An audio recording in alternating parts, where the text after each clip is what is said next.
Vigésima lección de misionología, lección número 20. En este tiempo pascual consagrémonos nuevamente al Espíritu Santo. Recibe, oh Espíritu Santo, la consagración perfecta y absoluta de todo mi ser que tengo en este día para que te dignes en adelante, en cada uno de los instantes de mi vida, en cada una de mis acciones, mi director, mi luz, mi guía, mi fuerza y todo el amor de mi corazón. Yo me abandono sin reserva a tus divinas operaciones y quiero ser siempre dócil a tus santas inspiraciones.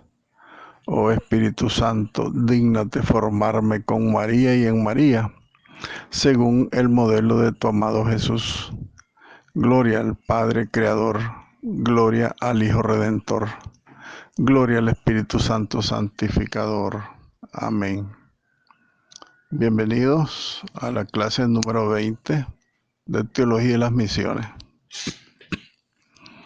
Vamos a reflexionar como un elemento de conclusión de nuestra clase, dos lecciones, la de hoy y la de mañana, hablando en primer lugar de un resumen del documento final de Aparecida, la quinta conferencia del Episcopado Latinoamericano, publicada el 30 de mayo de 2007 y realizada en el Santuario de Aparecida en Sao Paulo, Brasil.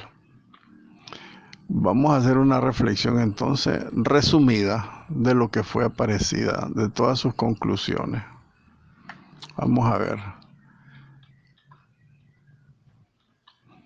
Las 5 conferencias del Episcopado Latinoamericano se realizaron a partir del 1955 en Río de Janeiro, en Medellín en el 68, Puebla en el 79, Santo Domingo en el 92 y Aparecida en el 2007.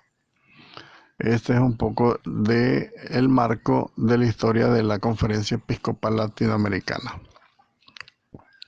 En esta quinta conferencia, los obispos latinoamericanos reunidos expresaron que el Espíritu Santo habló a la Iglesia, que había recibido un nuevo Pentecostés que los impulsaba a una nueva reevangelización en Latinoamérica, en América Latina y en el Caribe.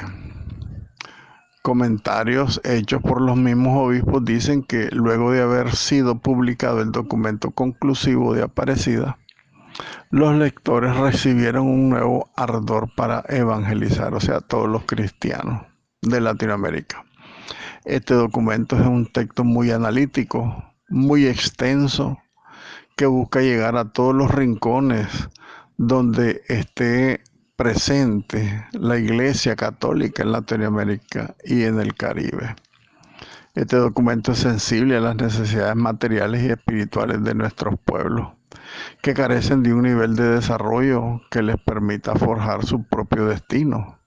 Y por eso la Iglesia no quiere estar en una posición cómoda o al margen, sino comprometida en la búsqueda de una verdadera justicia social que vaya elevando el nivel de la vida de los ciudadanos para que puedan ellos desarrollarse como individuos prósperos, pues que tengan un desarrollo digno los pueblos latinoamericanos.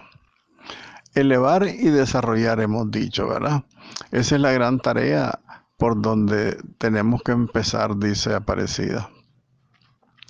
¿Quién es el protagonista de Aparecida? La Santísima Trinidad, porque es la fuente, es el modelo y es la meta del misterio de la Iglesia. El tema que se desarrolló, el gran tema que se desarrolló en Aparecida, gira en torno a la vida. Esa vida en situación de riesgo, esa vida amenazada, esa vida indígena, dañada. Sobre todo esa vida indigna, empobrecida injustamente por los gobernantes, digámoslo así, en todos nuestros pueblos. Una vida que es creada a imagen de Dios, herida por el pecado y liberada por Cristo Salvador nuestro.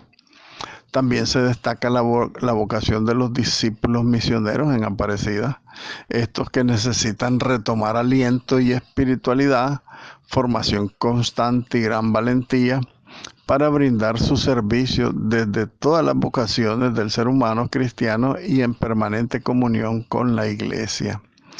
Porque con amor y responsabilidad cristiana la Iglesia se dirige pues a todos estos pueblos y les ofrece vida y vida en abundancia.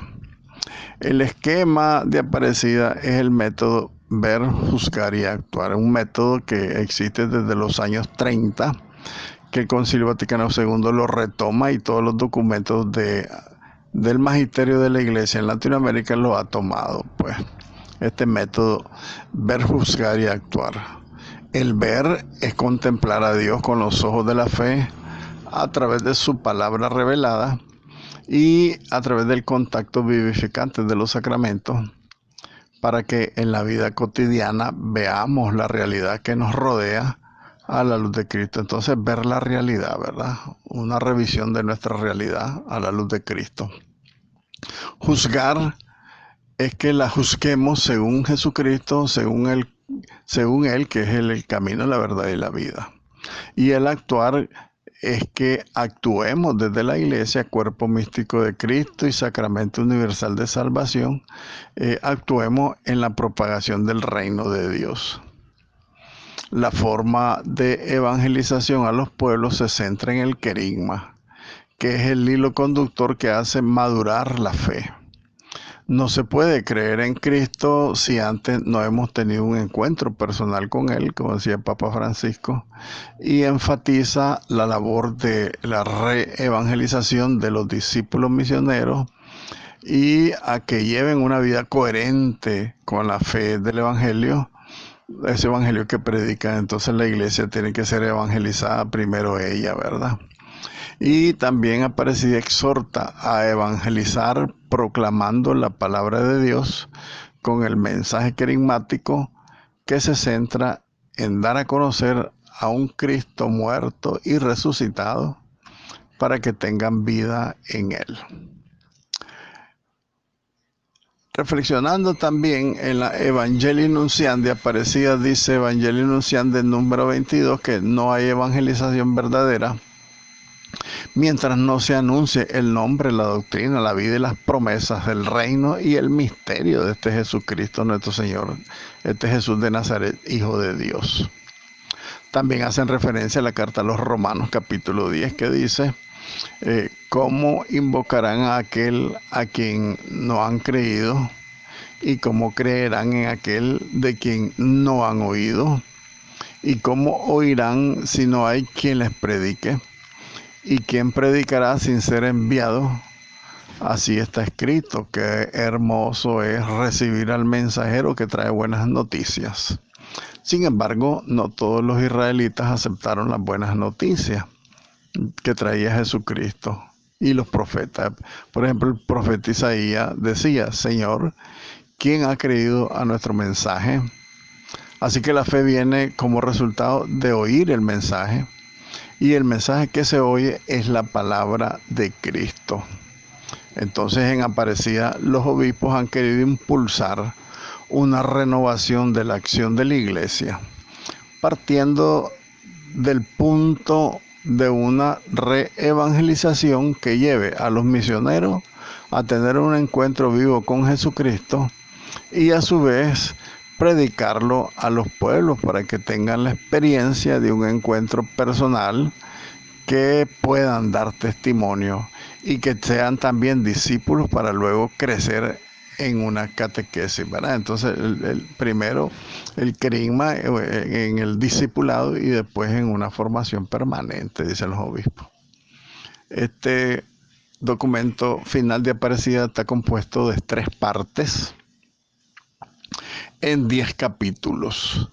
La primera parte titulada La vida de nuestros pueblos hoy, ¿verdad? En el capítulo 1, los discípulos misioneros. Ese es el título del capítulo 1. Viendo nuestro mundo, entonces tratamos de discernir sus caminos con la gozosa esperanza de la inmensa gratitud de creer en Jesucristo, camino, verdad y vida, quien es el Dios de rostro humano, que es nuestro verdadero y único Salvador. También los discípulos misioneros, dice, aparecía en acción de gracia, alabamos al Padre que nos ha bendecido con toda clase de bendiciones en la persona de Cristo, haciendo referencia a San Pablo en los Efesios capítulo 1. Y con la alegría de ser discípulos y misioneros de Jesucristo, también vivimos como la iglesia samaritana, recordando que la evangelización ha sido siempre unida a la promoción humana y la auténtica liberación cristiana, no al estilo de la teología de la liberación, sino una liberación completa, ¿verdad? Cuerpo y alma, pecado y salvación. Un segundo subtítulo del capítulo 1, los discípulos y misioneros, es este título que se llama La misión de la iglesia, que es evangelizar. Aparecía dando un sinnúmero de conceptos, ¿verdad? Entonces, la misión de la iglesia es evangelizar. Los cristianos somos portadores de buenas noticias para la humanidad y no profetas de desventuras. Y por eso la iglesia debe cumplir su misión siguiendo los pasos de Jesucristo y adoptando sus actitudes, ¿verdad? En el Evangelio aprendemos la sublime lección de ser pobres siguiendo a Jesús pobre. Y también la misión de anunciar el Evangelio de la paz sin alforja, ni bolsa, ni nada parecido. O sea, despejado de todos los bienes materiales. Ahora bien, en el rostro maltratado de Jesucristo podemos ver con la mirada de la fe el rostro humillado de tantos hombres y mujeres de nuestro pueblo. Y la iglesia por eso está llamada a su servicio, con la esperanza de su realización, de su dignidad personal. Entonces la iglesia es llamada a atender al hombre y más a los hombres que sufren. Segundo capítulo, la mirada de los discípulos y misioneros sobre la realidad. ¿Cómo vemos los discípulos misioneros nuestra realidad? Hoy se sobrevalora al individuo, lo cual deja de lado la preocupación por el bien común para dar paso a la realización inmediata de los deseos individuales, el nihilismo, ¿verdad? La cultura del consumo. Esa cultura del consumo descontrola el deseo de los niños, jóvenes y adultos, y la misma publicidad conduce de una manera ilusoria al mundo para que se alejen de la realidad y te ofrecen mundos lejanos y maravillosos, superficiales, donde todo deseo puede ser satisfecho, ¿verdad? Entonces ese es un poco cómo mira el discípulo misionero la realidad. Por otro lado, la globalización sigue una dinámica de concentración de poder y de riqueza en manos de unos pocos. No solo de los recursos físicos y monetarios, sino de toda la información, de todos los recursos humanos, de toda la naturaleza misma. Todo esto produce exclusión de los menos favorecidos. Y así aumentan las desigualdades que marcan tristemente nuestro continente y que mantienen en la pobreza a una multitud casi infinita de personas. ¿Por qué? Porque nuestro continente está enviciado por la corrupción, y la misma globalización ha sido un elemento de aprovechamiento para los corruptos y mantener pues la marginación, la dominación, la exclusión. También por su lado, la corrupción y la impunidad aumenta la desconfianza del pueblo por las instituciones y un gran desencanto. El pueblo tiene gran desencanto por la política y la democracia. ¿Por qué? Porque hay una corrupción increíble y una impunidad también increíble. Los malos son premiados y los buenos son castigados. En esta realidad, la violencia crece. Algunos legisladores aprueban leyes injustas, inicuas, perversas, malvadas, que solo sirven para los intereses de ellos. Y en algunos estados ha aumentado la represión, la violencia y la violación a los derechos humanos, el crimen, la muerte, la persecución por cuestiones políticas. Y eso pasa a nivel de toda Latinoamérica. Entonces, construir el continente del amor nos lleva a nosotros los discípulos y misioneros a contemplar los rostros de los que sufren, entre ellos los indígenas, los afroamericanos, muchas mujeres, los jóvenes que nunca consiguen trabajo, los pobres, los desempleados, los migrantes, los desplazados, los campesinos, los niños, las niñas, tanta gente que está marginada por esta corrupción y esa impunidad increíble. También los secuestrados, los ancianos, los presos, tanta maldad con los presos. Ahora los excluidos no son solamente explotados, sino que son sobrantes y son eliminados. Por eso el aborto, la eutanasia, tantas cosas contrarias a los valores. Decíamos que Aparecida tiene 3 partes. Ahora veamos la segunda parte. La primera parte abarcó el primero y el segundo capítulo. La segunda parte abarcará capítulo 3, capítulo 4 y capítulo 5, creo. Vamos a ver. Entonces, la segunda parte titulada La vida de Jesucristo en los discípulos misioneros. ¿Cómo debe vivir Cristo en nosotros los discípulos y misioneros? Entonces, el título del capítulo 3 es La alegría de ser discípulo misionero para anunciar el Evangelio de Jesucristo. Entonces, ¿cómo debe ser la vida de Cristo en nosotros? De alegría. Porque ante una vida sin sentido, Jesús nos revela la vida íntima de Dios en su misterio más elevado, que es la comunión trinitaria. Ante la desesperanza de un mundo sin Dios, Jesús nos ofrece la resurrección y la vida eterna. Ante la idolatría de los bienes terrenales, Jesús nos presenta la vida en Dios, la vida eterna, como un valor supremo. Y también ante el individualismo, el egoísmo, Jesús convoca a vivir y caminar juntos en la sinodalidad que dice Papa Francisco. La vida cristiana solo se profundiza y se desarrolla en la comunión fraterna, también la fraternidad de Fratelli Tutti del Papa Francisco. También los discípulos de Jesús confesamos nuestra fe con las palabras de Pedro. En el Evangelio de San Juan capítulo 6 y en el Evangelio de Mateo capítulo 16, dice San Pedro: tus palabras dan vida eterna, solo tú tienes palabra de vida eterna, tú eres el Mesías, el Hijo del Dios vivo. Entonces nosotros confesamos esa fe firme en Jesucristo, y con la alegría de esta fe somos misioneros para proclamar el Evangelio de Jesucristo, y en Jesucristo la buena nueva de la doctrina humana, de la dignidad humana más bien, con el Evangelio de Jesucristo unido a la dignidad humana, anunciar pues esa dignidad del ser humano, de la vida, de la familia, del trabajo, de la ciencia, de la misma política, la distracción, el descanso, todos esos ambientes donde se mueve el ser humano, la ciencia, la solidaridad, la misma creación, la ecología, tantos elementos que nosotros podemos iluminar entonces con esa alegría de la fe que nos nace de Cristo Jesús el Señor.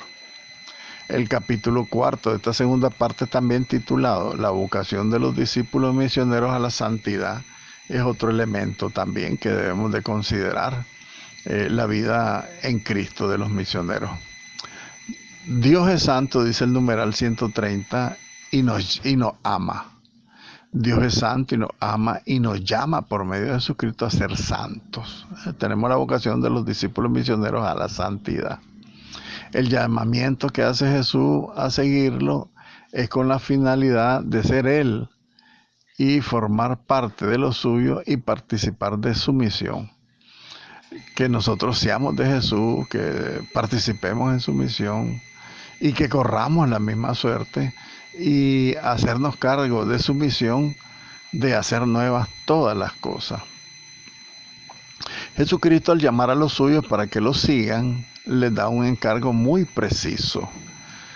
anunciar el evangelio del reino a todas las naciones, lo que siempre hemos dicho de la clase de misionología, que se fundamenta en el envío de Jesucristo del evangelio de Mateo 28:19.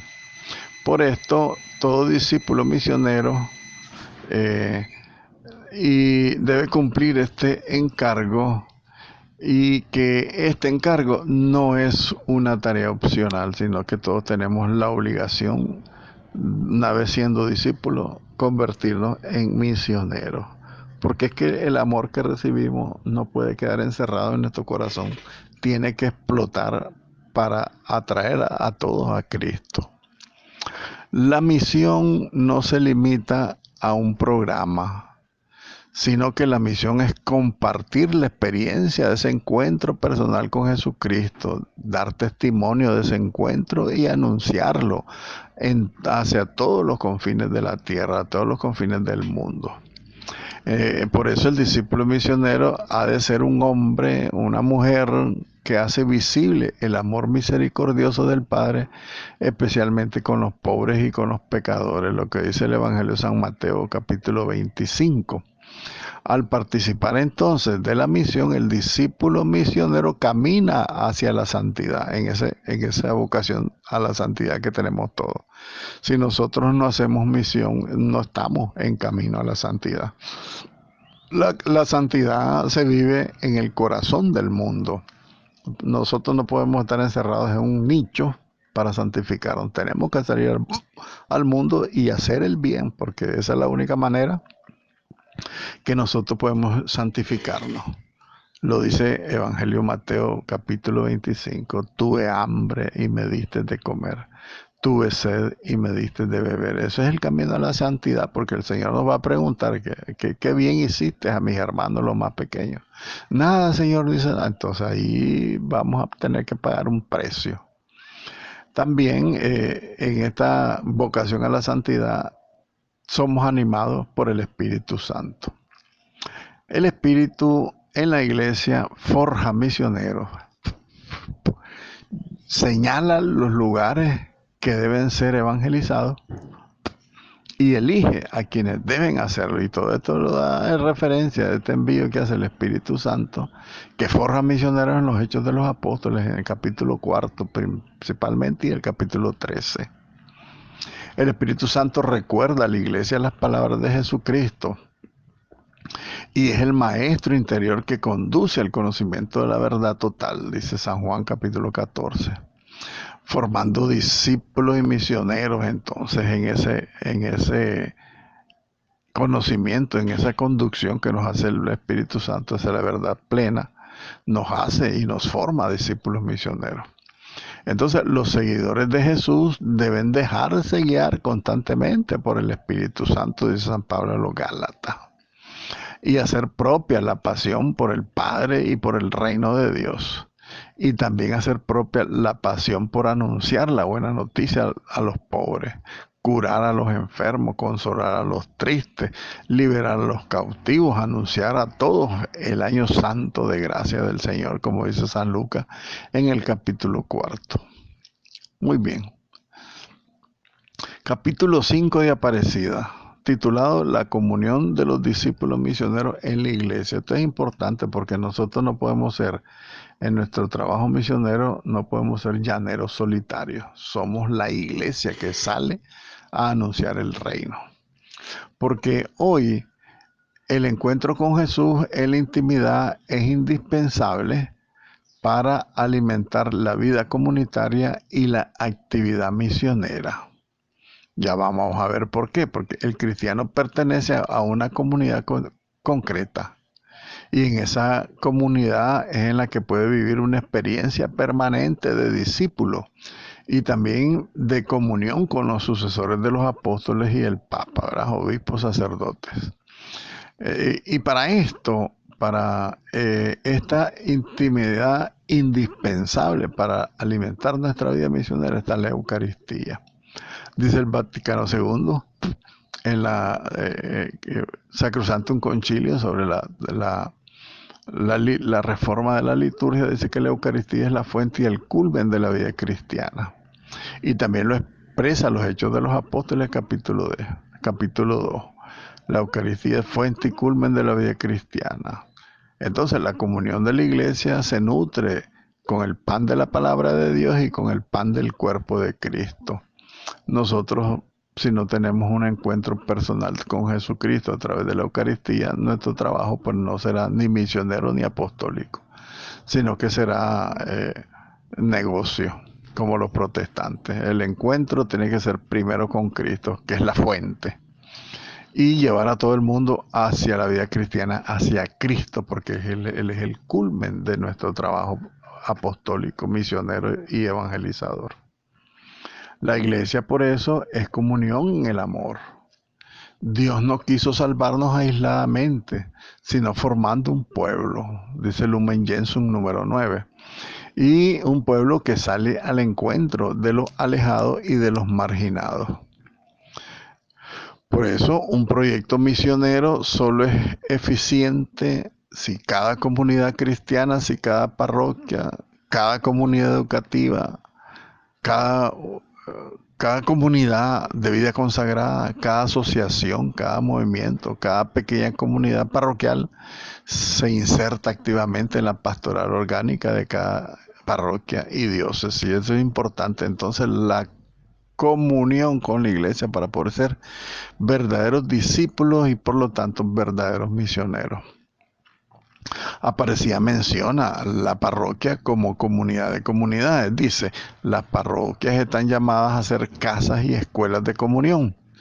Y dice los obispos de Aparecida, anhelamos una valiente renovación parroquial, organizada de modo comunitario, abierta a los proyectos pastorales y supraparroquiales, y abierto también a todas las realidades circundantes.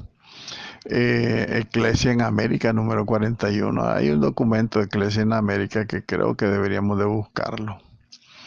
Que sean, dice Aparecida, una red de comunicaciones, de comunidades y de grupos que sean capaces de articularse, que no vivan en pleito, ¿verdad? Sino que la parroquia sea comunidad de comunidades abierta, que no sea una iglesia de puertas cerradas, sino de puertas abiertas, dice Francisco.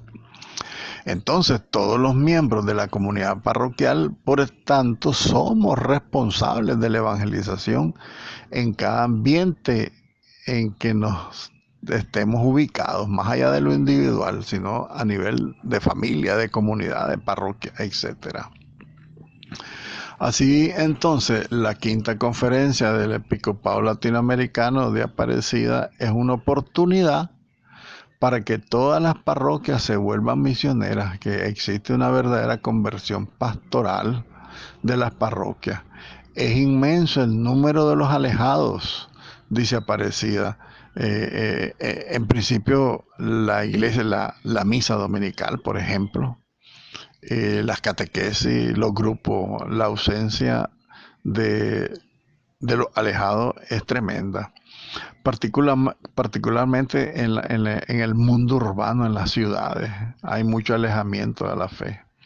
Y se plantea también nuevas estructuras pastorales para poder llegar a todos esos alejados. Entonces es importante que la renovación de la parroquia exige que el párroco sea un enamorado del Señor que vive en un constante anhelo de buscar a los alejados y no se contenta con la simple administración sacramental del celebrador de misa, sino que piensa en los alejados. Nuestro párroco, les recuerdo que ha convocado en la fiesta de Pascua a una misión. Yo creo que los que puedan, como grupos parroquiales, adherirse a ese trabajo misionero.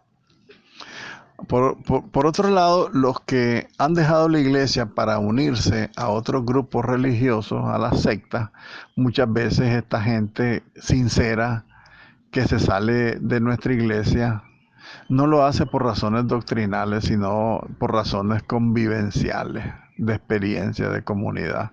No encuentra respuestas a sus inquietudes en la parroquia. Sin embargo, pues mucha gente también anda buscando novedades y sentimentalismo, que es otro error pues de la búsqueda de la fe en otros lugares.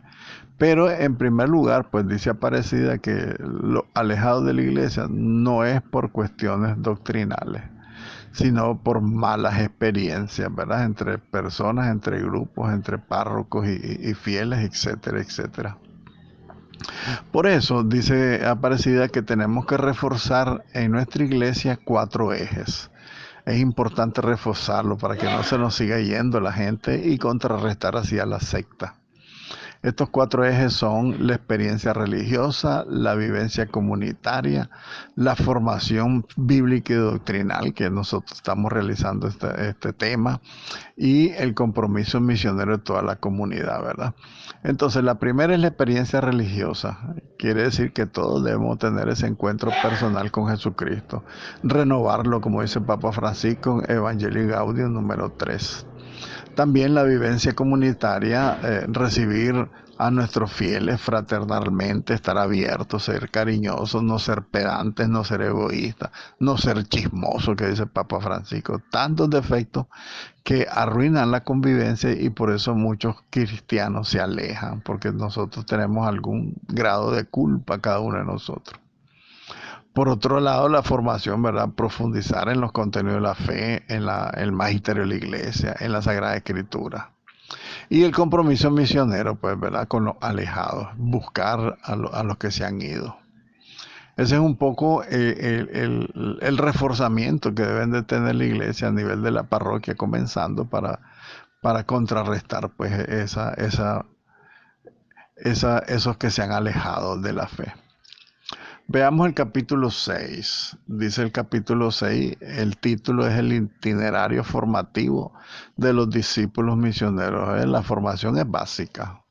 El que no se forma no puede dar lo que no tiene. El que no estudia no puede servir para nada. Me refiero a las cosas de la fe. Tenés que aprender para poder dar después. Entonces, en este itinerario formativo de los discípulos misioneros hay 3 elementos. El primero es el encuentro con Cristo, el segundo son los lugares del encuentro con Cristo y el tercero pues el proceso de formación de los discípulos misioneros. En el encuentro con Jesucristo no se comienza a ser cristiano por una decisión ética o una gran idea, sino que se comienza a ser cristiano por el encuentro con un acontecimiento pascual, Dios que viene al mundo a vivir con nosotros. El acontecimiento es un encuentro con una persona, ¿verdad? Que da un nuevo horizonte a nuestra vida. La naturaleza misma del cristianismo consiste, por lo tanto, en reconocer la presencia de Jesucristo y seguirlo. Esa fue la hermosa experiencia de aquellos primeros discípulos que encontraron a Jesús y quedaron fascinados y empezaron a seguirlo. Ese es el discipulado que habla Aparecida. Ahora, los lugares de encuentro con Jesucristo. Encontramos a Jesucristo en la Sagrada Escritura, en la Eucaristía, en el sacramento de la reconciliación, en la oración personal y comunitaria. Entonces, en el momento de hacer iglesia y en nuestra labor por los pobres.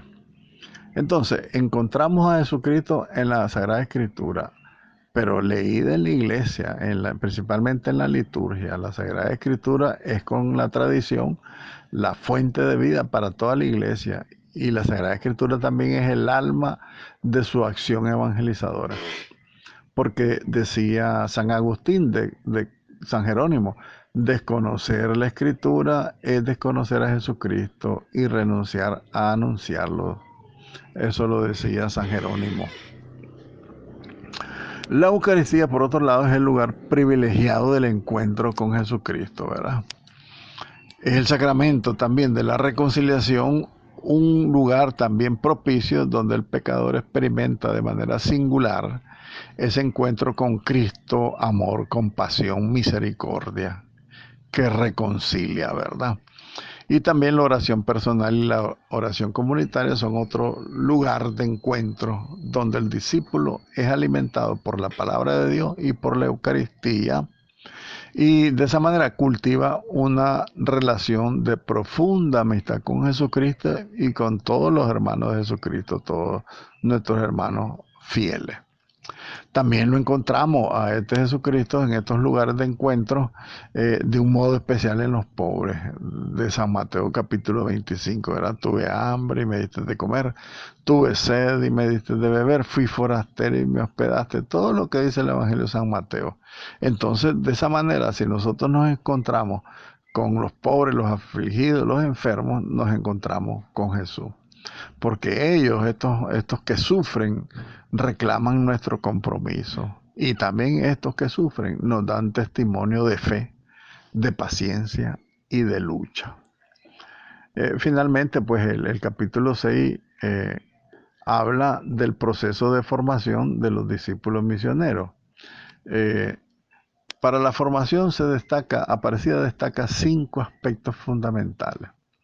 El primero, ya lo hemos dicho, el encuentro con Jesús, porque Él es el Señor el quien llama, te dice, sígueme, conforme lo dice San Mateo capítulo 9. Segundo lugar, la conversión es la respuesta de quien ha escuchado al Señor, de quien cree en Él por la acción del Espíritu Santo y se decide a ser su amigo, cambiando su forma de pensar y su forma de vivir. Tercero, el discipulado. El discipulado es profundizar en el misterio de Jesucristo, su ejemplo y su doctrina, conocerlo, estudiarlo, ese es el discipulado. Después la comunión, número 4, la comunión, que no puede haber vida cristiana sino en comunidad. ¿Y cuáles son estas comunidades que te habla de la formación del discípulo misionero? La familia, la parroquia, las comunidades, las escuelas parroquiales de teología como la nuestra, las pequeñas comunidades, los movimientos. Los movimientos aquí tienen una responsabilidad grande en formar a los cristianos para que puedan ser verdaderos discípulos, conociendo verdaderamente a Dios y después sean misioneros. Los movimientos cristianos pues tienen una gran responsabilidad en este aspecto. Y el número 5 pues de estos aspectos fundamentales es la misión. El discípulo, a medida que conoce y ama a su Señor Jesucristo, va experimentando la necesidad de compartir con otros su alegría de anunciar a Jesucristo. Siente la necesidad de servir a los más necesitados, si verdaderamente se ha encontrado pues con Jesucristo de las diferentes maneras que señala Aparecida, ¿verdad? En este capítulo 6. ¿Y cuáles son los lugares de formación para los discípulos misioneros? Pues la familia, que es la primera escuela de la fe, las parroquias, las pequeñas comunidades parroquiales, los movimientos eclesiales, los seminarios, las casas de formación religiosa, la educación católica. Todos esos son lugares para la formación de los discípulos y misioneros.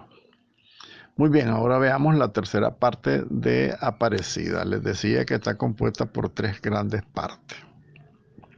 La tercera parte titulada La vida de Jesucristo para nuestros pueblos.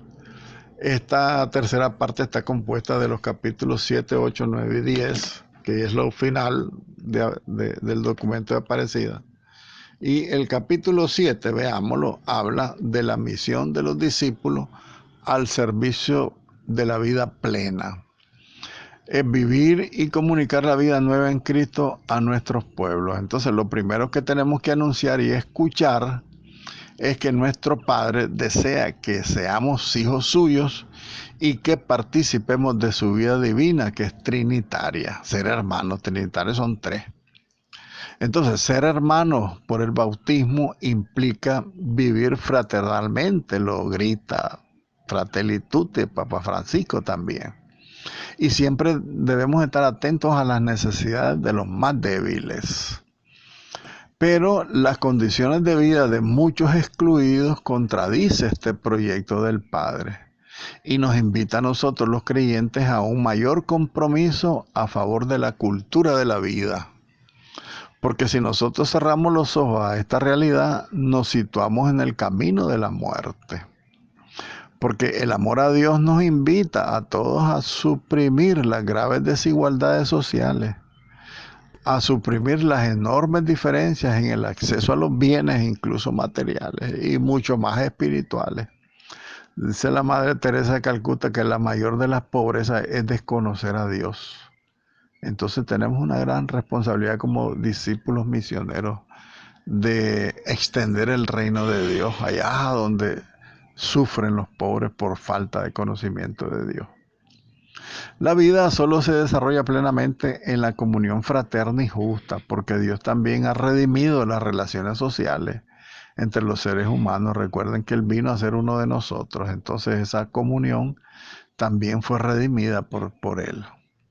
Y nuestra capacidad de compartir nuestros dones espirituales, humanos y materiales debe estar abierto con todas las iglesias particulares, ¿verdad? Y esto confirmará la autenticidad de nuestra apertura misionera, si nosotros realmente estamos abiertos a compartir los dones espirituales, los dones humanos y los mismos dones materiales. Esto es el capítulo 7, ¿verdad? El capítulo 8 habla del reino de Dios y la promoción de la dignidad humana. Esta parte ya es increíble, una parte social, los últimos 3 capítulos. Veamos lo que dice el reino de Dios y la promoción de la dignidad humana del capítulo 8. El numeral 380 habla del anuncio de la buena nueva, que es para todas las personas, en todas sus dimensiones y en todos los ambientes.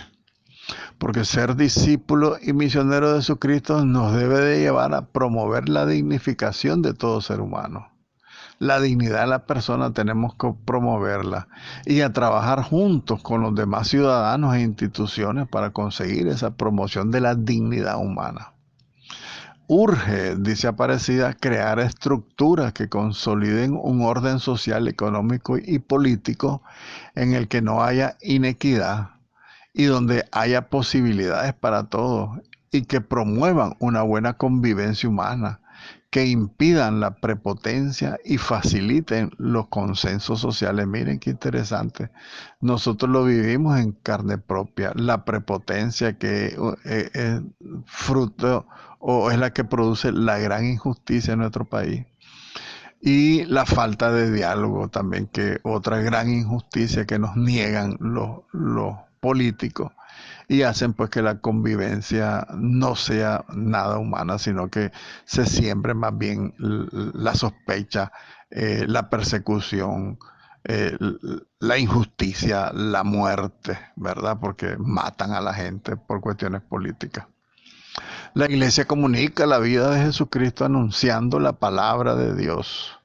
La iglesia también comunica la vida administrando los sacramentos.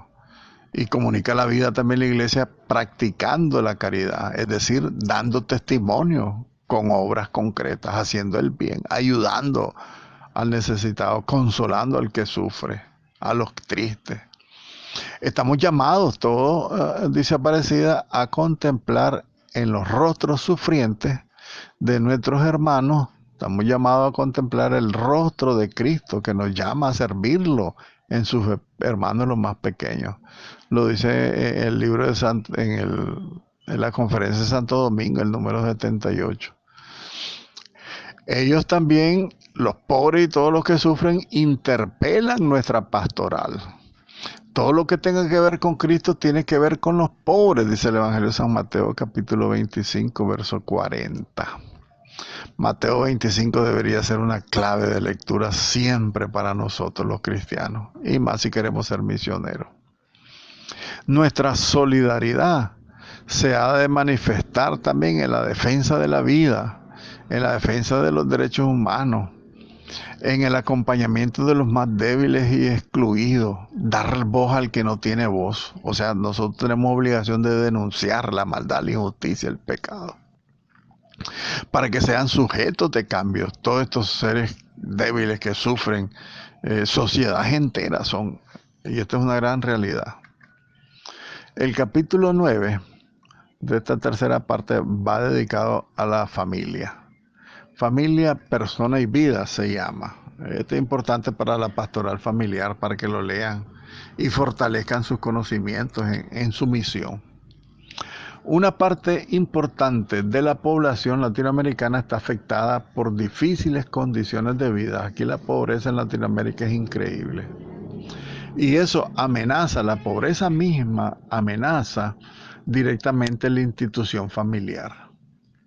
Por eso Aparecida dice que los discípulos y misioneros estamos llamados a transformar esta situación para que la familia asuma su ser y su misión en el doble ámbito, ¿verdad? ¿Por qué? Porque la familia es uno de los ejes transversales, yo diría que es el eje transversal de toda la acción evangelizadora de la iglesia. Entonces se requiere una pastoral familiar intensa y vigorosa, una pastoral familiar que no sea muerta ni que vive en el letargo, sino que siempre vivan pensando en cómo hacer el bien. En todos los ámbitos, dice Aparecida. ¿Por qué razón? Porque familia es eje transversal de todas las comunidades. Cualquiera que ustedes conozcan, la familia es la base de todas esas comunidades. Entonces hay que fortalecer la pastoral familiar para que sea intensa, vigorosa y no apagada, ¿verdad? Ni egoísta, porque a veces caemos en el egoísmo. También, dice Aparecida, esperamos que los legisladores, los gobernantes y los profesionales de la salud defiendan de los crímenes abominables del aborto y de la eutanasia a la familia y a la persona humana. Pero desgraciadamente nuestros legisladores y gobernantes aspiran por el enriquecimiento y no les importa ni la cultura de la vida, ni nada que se asemeje a la dignidad de la persona humana. Ellos promueven su enriquecimiento incluso por encima de los cadáveres de sus hermanos. Entonces, la pastoral familiar puede impulsar las siguientes acciones. Miren, aquí pastoral familiar con Óscar, aquí tenés una guía, ¿verdad? La pastoral familiar debe comprometer también a las otras pastorales a participar en favor de la familia. La pastoral familiar también debe renovar la preparación para el sacramento del matrimonio. Promover leyes a favor de la vida, del matrimonio y de la familia. Promover la educación integral de los integrantes de la familia. Impulsar centros de atención integral a la familia, en especial a los más vulnerables. La pastoral familiar debe pensar también en programas para favorecer la paternidad y la maternidad responsable. La pastoral familiar debe estudiar las causas de las crisis familiares para afrontarlas. Acompañar con prudencia y amor compasivo a las parejas que viven en situaciones irregulares. Los divorciados vueltos a casar, por ejemplo. También la pastoral familiar debe velar para que los tribunales eclesiásticos sean más eficientes, más accesibles y que resuelvan pronto. El Papa Francisco denunció eso de una manera increíble, pero nadie le hizo caso.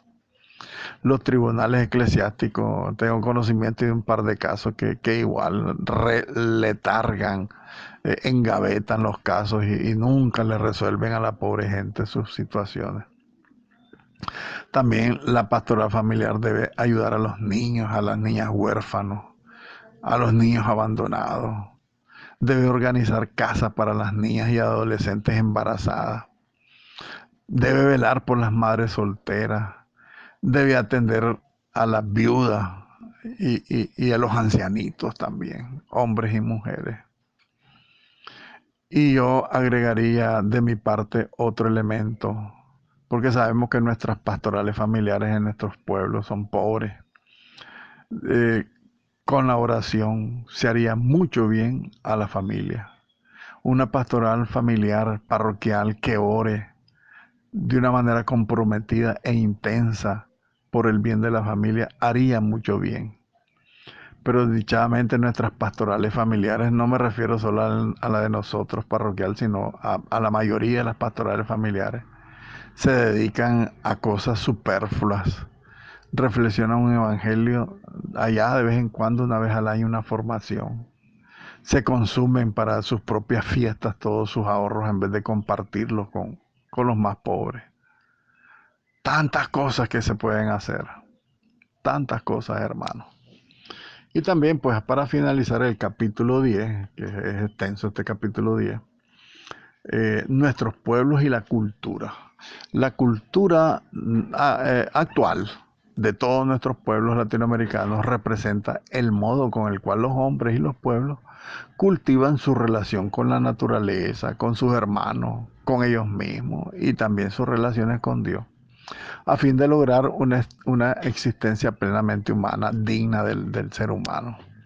Entonces la cultura trata de que los hombres cultiven toda esa relación, principalmente con Dios.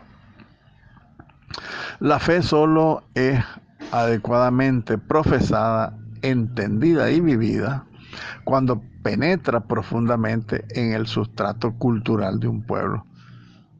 Es a lo que nosotros llamamos la inculturación del Evangelio. El Evangelio que se mete dentro de la cultura y la transforma la cultura. No es que va a quitar los valores culturales, sino que purificar la cultura en el sentido de quitar lo malo y poner lo bueno, que eso es el Evangelio. Con esta inculturación de la fe, la iglesia se enriquece logrando unir más la fe con la vida.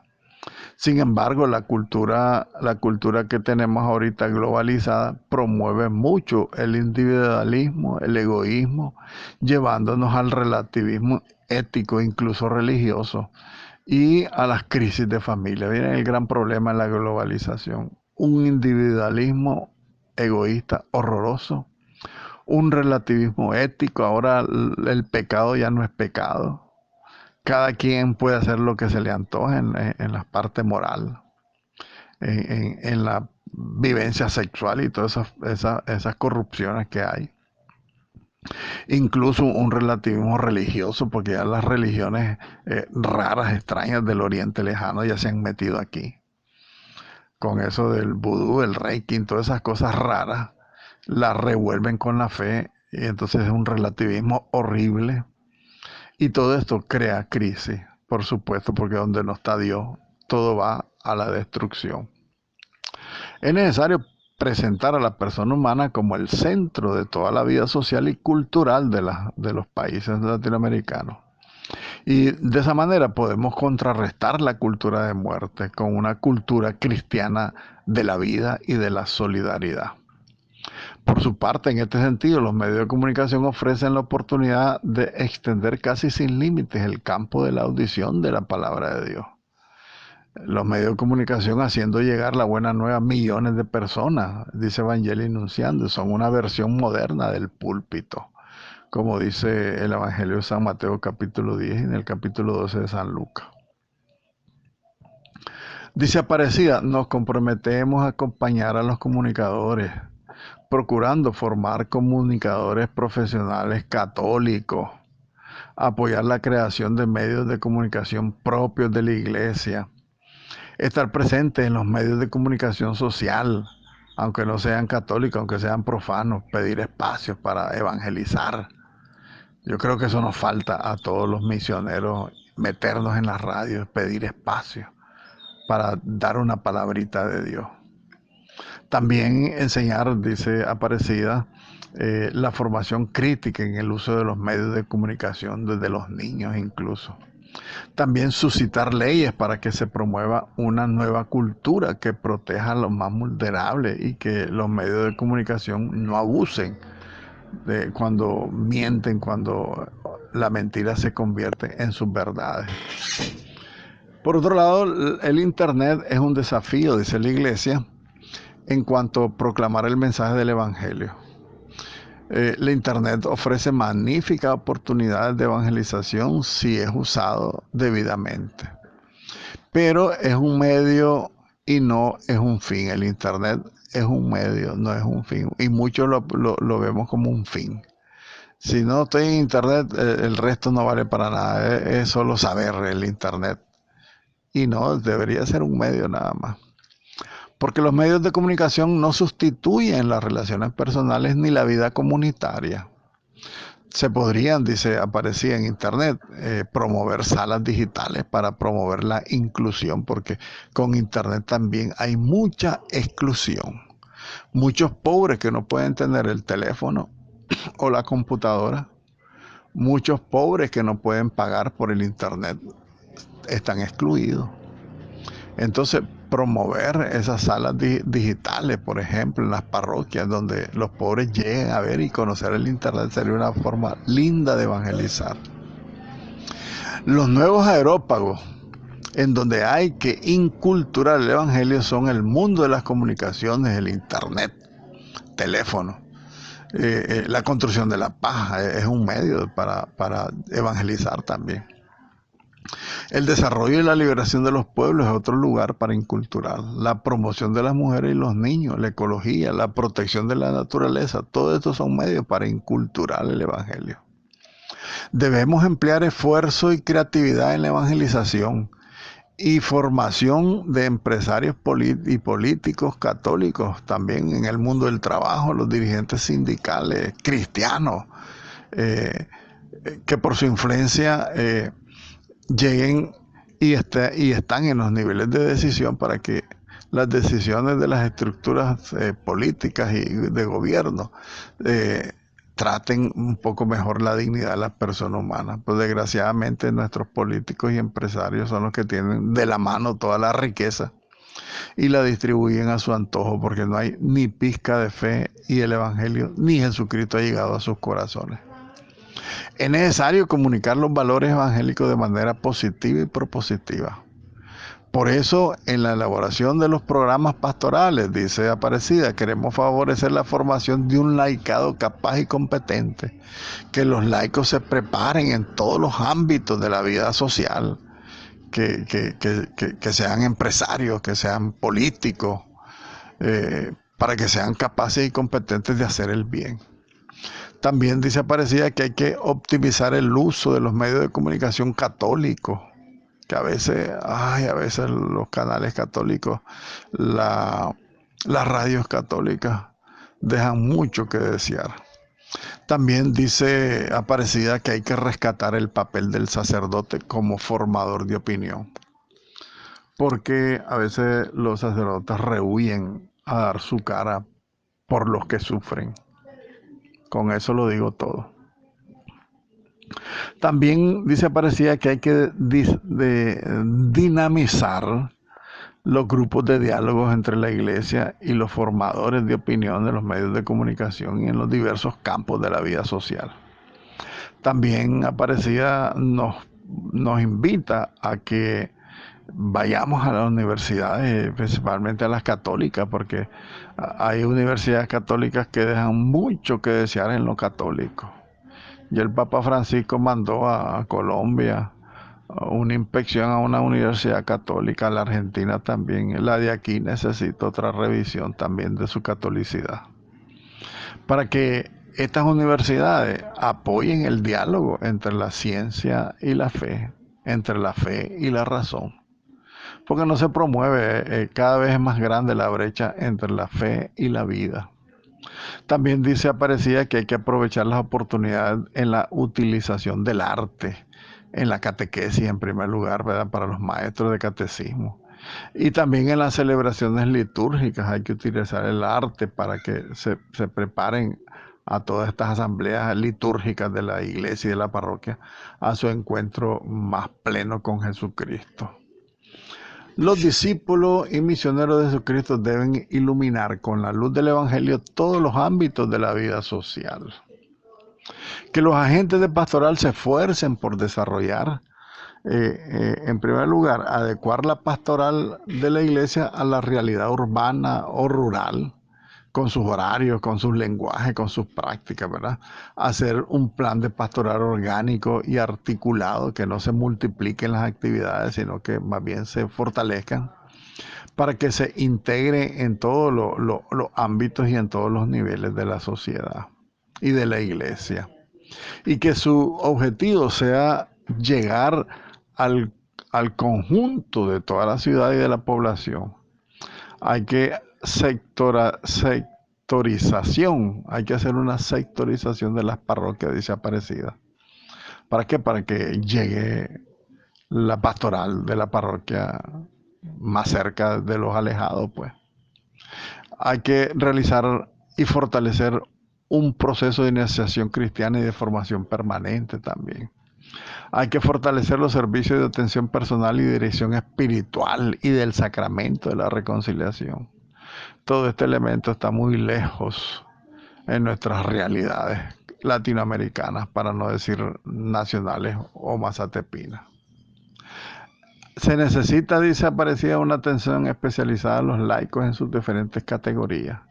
Los profesionales, los empresarios, los trabajadores, las amas de casa, tantos lugares, tantas categorías que son marginadas en la iglesia.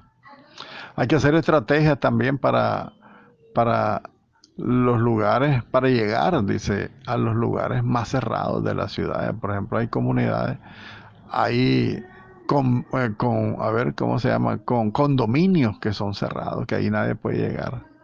Que se abran esos lugares a la fe, a la iglesia. Que pasa que los maleantes están así que la gente ya vive encerrada, como encarcelada. Y es importante, dice Aparecida, la presencia profética, aunque contradiga todas las opiniones. La presencia profética la necesitamos en nuestros países latinoamericanos. Necesitamos un Silvio Báez, necesitamos un obispo Álvarez, para que su presencia profética haga opinión, dirija la conciencia. Necesitamos una mayor presencia, dice Aparecida, en los centros de decisión de la ciudad. Una presencia eclesial en las alcaldías, en los ministerios públicos, en los centros de salud. Tan ausente que está la iglesia en todos esos lugares de decisión. Y no es porque la iglesia quiera estar metida, sino porque los laicos desde su puesto pueden iluminar muchas realidades que ahorita no se iluminan. Hay que promover una pastoral que tenga en cuenta la belleza en el anuncio de la palabra de Dios. Hay que dar servicios especiales al trabajador, a los que trabajan, al trabajo. Dar servicio especial al ocio, porque el ocio ahora, el que vive ocioso vive buscando, maquinando hacer el mal o buscando el pecado. También iluminar el deporte, el turismo, el arte con la fe, porque el turismo, por ejemplo, se ha degenerado ahora, el turismo sexual se está promoviendo, es una cosa espantosa. O el deporte es un gran negocio lleno de vicio, de corrupción y de apuestas y todo lo malo que contradice la actividad deportiva. También dice Aparecida que hay que descentralizar los servicios de la iglesia para que se integren más agentes, o sea, que nos den más espacio a los laicos para servir al evangelio. Porque una formación pastoral de los futuros presbíteros y agentes de pastoral, para que sean capaces de responder a los nuevos retos de la cultura urbana, es importantísimo. La formación de los presbíteros, pero no solo de los presbíteros, la formación de los agentes de pastoral. Los mismos sacerdotes hacen sus valoraciones. Dice, ahora el seminario sirve para que los futuros presbíteros salgan no a hacer un servicio pastoral, sino a buscar su camioneta, a buscar cómo ganar, a salir de la pobreza. Tristemente, pues ese es un pensamiento mío, tal vez cochimbroso, pero es una realidad que se vive desdichadamente, porque todos estos servicios pastorales que hemos hablado, la reconciliación, el sacramento de la reconciliación, la atención a los difuntos, tantas cosas que están en un segundo plano, fíjense ustedes, en la pastoral de la iglesia. Por otro lado, dice el capítulo 10 que la paz es un bien preciado, pero precario. Aquí, la paz no existe, hay mucha violencia. Y la iglesia está llamada a ser una escuela permanente de verdad, de justicia, de perdón, de reconciliación para construir una paz auténtica. La radicalización de la violencia solo se resuelve con la radicalidad del amor redentor de Cristo, y la iglesia es la única que puede transmitirlo. También urge la creación, dice el capítulo 10, de un fondo de solidaridad entre las iglesias de América Latina y el Caribe, que esté al servicio de las iniciativas pastorales propias. Un fondo de solidaridad, yo lo traduzco. Fíjense ustedes que nosotros tenemos dos extremos increíbles en nuestra diócesis en toda Nicaragua. Yo creo que en todos los países debe existir esto. Que hay parroquias millonarias y hay parroquias tan pobres que el párroco ni siquiera puede vivir ahí, de tan pobre y tan miserable. Debería de hacerse una revisión. Yo le pediría a nuestros pastores hacer una revisión de conciencia, hacer un examen de conciencia también y redistribuir la riqueza, porque este es un tema que nadie lo toca, porque tienen miedo a represalia o a una mala contestación, pero es importante porque el dinero sirve para malear a las personas y la falta de dinero en algunas comunidades hace que no llegue el evangelio. Así de triste es la realidad. Afirma el Papa: no hay duda de que las condiciones para establecer una paz verdadera son la restauración de la justicia, la reconciliación y el perdón. Como he tenido ocasión de afirmar, dice el Papa, la Iglesia no tiene como tarea propia emprender una tarea política. La Iglesia no está metida en el mundo para estar haciendo una batalla política. Sin embargo, la Iglesia tampoco puede ni debe quedarse al margen de la lucha por la justicia, de luchar por los que sufren, por los más pobres. La quinta conferencia del Episcopado Latinoamericano de Aparecida desea despertar a la Iglesia de América Latina y el Caribe para un gran impulso misionero. No podemos quedarnos tranquilos en nuestros templos. Necesitamos una iglesia de puertas abiertas, necesitamos salir al encuentro de las personas, al encuentro de las familias, de las comunidades, al encuentro de los pueblos, para comunicarles y compartirles ese gran don que tenemos nosotros del encuentro con Jesucristo. No debemos de dar nada por supuesto ni descontado. Todos los bautizados estamos llamados a recomenzar desde Cristo y estamos llamados y obligados a hacer misión, sí o sí. Aquí no hay vuelta a Dios. Y el que no haga misión, cualquier tipo de misión que tú quieras hacer por Cristo te sirve, porque va a ser uno de los elementos del examen final el día que nos muramos. Hiciste misión, transmitiste mi palabra, tú que me conociste, hiciste algo por el que sufre. Ahí vamos a ser medidos. El Papa Benedicto, porque recuerden que Benedicto XVI fue el Papa que inauguró y clausuró la quinta conferencia de Aparecida. Él nos ha invitado a una misión evangelizadora que convoque a todas las fuerzas vivas de la iglesia para anunciar el evangelio. O sea, desde el más chiquito hasta el más viejo. Tenemos que estar convocados todos. Dice el Papa que el pueblo pobre de las periferias humanas o del campo necesita sentir la proximidad de la iglesia, porque la iglesia es el socorro de ellos en sus necesidades, en la defensa de sus derechos, en la promoción de una sociedad más justa y más pacífica. Los pobres son los destinatarios privilegiados del evangelio. Entonces, evangelizar sea la mayor alegría de nuestras vidas entregadas y nos ayude la compañía de María Santísima. Y ya para finalizar, Aparecida dice que guiados por María, fijemos los ojos en Jesucristo, autor y consumador de la fe, y le decimos con el sucesor de Pedro, le decimos con el Papa: quédate con nosotros porque atardece y el día ya ha declinado, de Lucas 24. Quédate con nosotros, Señor, acompáñanos, aunque no siempre hayamos sabido reconocerte. Quédate con nosotros porque en torno a nosotros se va haciendo más densa las sombras y tú eres la luz.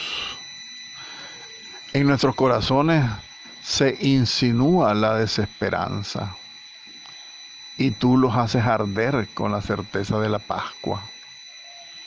Estamos cansados del camino, pero tú nos confortas en la fracción del pan para anunciar a nuestros hermanos que en verdad tú has resucitado y que nos has dado la misión de ser testigos de tu resurrección. Quédate con nosotros, Señor, cuando en torno a nuestra fe católica surgen las nieblas de la duda, del cansancio o la dificultad. Tú que eres la verdad misma, como revelador del Padre, ilumina nuestras mentes con tu palabra. Ayúdanos a sentir la belleza de creer en ti. Quédate en nuestras familias, ilumínalas en sus dudas, sosténlas en sus dificultades, consuélalas en sus sufrimientos y en las fatigas de cada día, cuando en torno a ellas, en torno a la familia, se acumulen sombras de amenaza de su unidad y de su naturaleza. Tú que eres la vida, quédate en nuestros hogares para que siga siendo nidos donde crezca la vida humana abundante y generosamente, donde se acoja, se ame, se respete la vida desde la concepción hasta su término natural. Quédate, Señor, con aquellos que en nuestras sociedades son más vulnerables. Quédate con los pobres y humildes, con los indígenas y afroamericanos, que no siempre han encontrado espacios y apoyos para expresar la riqueza de su cultura y la sabiduría de su identidad. Gloria al Padre, y al Hijo, y al Espíritu Santo, como era en el principio, ahora y siempre, por los siglos de los siglos. Amén.